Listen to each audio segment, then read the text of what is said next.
कुछ लोग कहते हैं कि भगवान भगवान कुछ नहीं होते, ये सब फालतू के आडंबर हैं। ये वैसे ही लोग पैसा अपना वेस्ट करते हैं, मंदिरों में जाते हैं और अपना जीवन वैसे ही बर्बाद करते हैं। उन मूर्खों से ये पूछा जाए, ये बताइए, आप कहते हो कि भगवान नहीं है, क्या आपने अपने परदादा को देखा है? नहीं देखा ना। तो क्या तुम्हारे परदादा नहीं थे? तुम्हारे परदादा थे, जब भी तुम्हारे दादा, उसके बाद तुम्हारे पिताजी, उसके बाद तुम इस पृथ्वी पर आए। ऐसे ही भगवान थे और भगवान हैं, लेकिन उनको देखने के लिए और उनको समझने के लिए हमारी दृष्टि और हमारी भावना, हमारा भाव, अगर हमारा भाव होगा तो भगवान अवश्य ही है और अवश्य ही आते हैं। अगर हमारा भाव नहीं है तो कुछ भी नहीं है, क्योंकि भावना में भाव ना हो वह भावना बेकार है, और भावना में हो भाव अगर तो भव से बेड़ा पार है। अगर हमारे हृदय में भावना है, प्रभु के प्रति समर्पण है, अगर हम प्रभु पर विश्वास करते हैं तो अवश्य ही हमें परमात्मा के दर्शन होते हैं। क्योंकि जब तक हमारा भाव नहीं होगा तब तक हमारा कुछ भी जो प्रयास है वह सफल नहीं हो सकता है। इसलिए भाव का होना अति अनिवार्य है। भगवान तो सब जगह व्याप्त हैं, हमारे अंदर भी व्याप्त हैं। आप खुद सोचें कि हम जो बोलते हैं वह किसकी कृपा से बोलते हैं? वह भी तो परमात्मा की कृपा से ही बोल रहे हैं। अगर वो न चाहे कि ये मनुष्य न बोले तो भला कोई बोल सकता है? जिसकी मर्जी के बगैर एक पत्ता तक नहीं हिल सकता है, तो हमारी ये जुबां भला कैसे हिल सकती है? ये सब उस परमात्मा की ही कृपा है। कभी किसी को भगवान के प्रति, अपने गुरु के प्रति, अपनी माता पिता के प्रति किसी भी प्रकार की यानी कि शंका नहीं करनी चाहिए, क्योंकि शंका करने से हमारे जीवन में कलेश और व्याधियाँ उत्पन्न होती हैं। इसलिए सारी शंकाओं का समाधान कि हमारा भाव है तो सब कुछ है, और भाव नहीं है तो कुछ भी नहीं है। ऐसे ही फिरते रहो।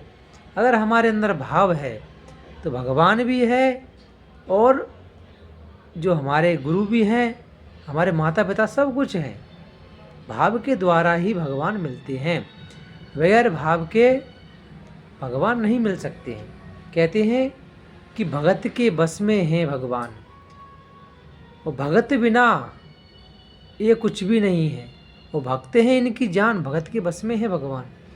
यानी कि जो भगवान का भक्त होता है भगवान उसके ही बस में होते हैं, और भक्त के बिना भगवान भी अधूरे हैं, और भगवान के बिना भक्त अधूरा है। भक्त मतलब हम सब मनुष्य समुदाय, हम जितने भी हैं वह सब सृष्टि में जीव प्राणी जो भी हैं उन सब भगवान के बगैर सब अधूरे हैं। वह पूरे कब होते हैं? जब परमात्मा की उन पर कृपा होती है। तो प्रभु की कृपा पाने के लिए हमें भाव और अपनी अंतःकरण की शुद्धि और अपनी बुद्धि ये प्रबुद्ध करनी चाहिए। हमें ईगो में यानी कि घमंड में, अभिमान में नहीं रहना चाहिए। हमें स्वाभिमान में रहना चाहिए, और हमें रियल में नहीं रहना चाहिए। रियल में, रियलिटी मतलब वास्तविक में, जैसे हम हैं वैसे ही रहना चाहिए। क्योंकि जो दिखावटी चीज़ होती है, जो बनावटी चीज़ होती है, वह कभी छिप नहीं सकती है। कितने भी तुम प्रयास कर लेना, कितने भी तुम उसको छुपाने की कोशिश करना, लेकिन वह एक न एक दिन अवश्य सामने आती है, क्योंकि वह वास्तविक नहीं है। जो वास्तविक है उस पर ही कॉन्फिडेंस, विश्वास करें। वास्तविक क्या है इस संसार में? सिर्फ प्रभु का नाम। जो दिख रहा है वह वास्तविक नहीं है, जो नहीं दिख रहा है वही वास्तविक है। कुछ लोग कहते हैं कि महाराज जी ये बताइए कि साकार या निराकार इनमें से कौन श्रेष्ठ है? अपनी अपनी जगह दोनों ही श्रेष्ठ हैं, क्योंकि साकार के बगैर हम निराकार का दर्शन नहीं कर सकते हैं। साकार, मान लीजिए हमको पता है कि हमारे पूर्वज थे वह ऐसे थे और हमने उनको देखा नहीं, लेकिन हमारे माता पिताओं ने हमको बताया है तो हमने विश्वास कर लिया। ऐसे ही भगवान थे, लेकिन हमारे जो ऋषि मुनि थे, जो संत महात्मा थे, उन्होंने उनका आकार वेदों के द्वारा बनाया, शास्त्रों के द्वारा बनाया, तो उन्हीं आकार को हम पूजते हैं और उन्हीं आकार के द्वारा ही तो हम निराकार का दर्शन कर पाएंगे। बिना आकार के हम निराकार का कैसे दर्शन कर पाएंगे?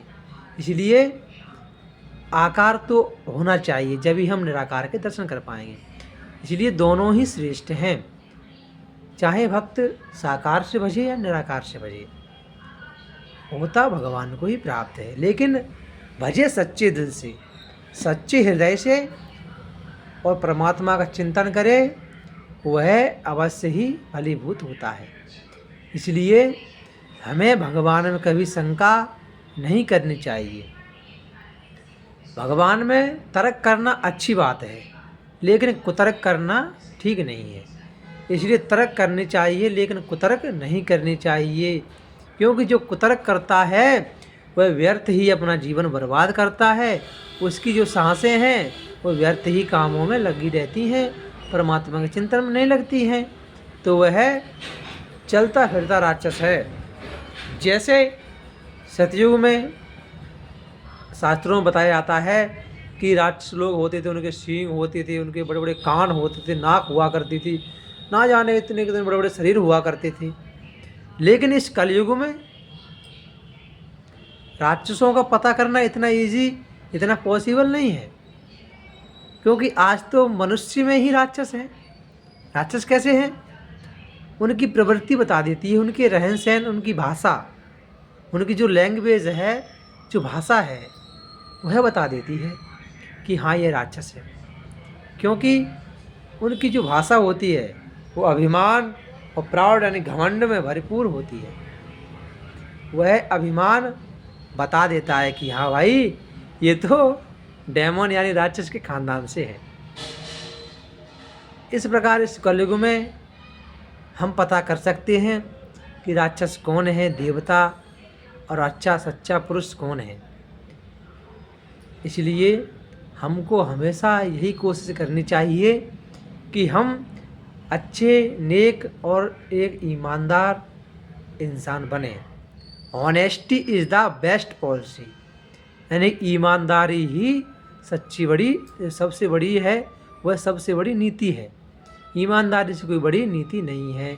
इसलिए हम नीतिवान बने, गुणवान बने, श्रद्धावान बने और अपने हृदय में निर्मलता लाएं और सबके प्रति प्रेम की भावना रखें और सबसे प्रेम भाव से रहें। सही भक्तों को जय श्री श्याम, जय श्री राम।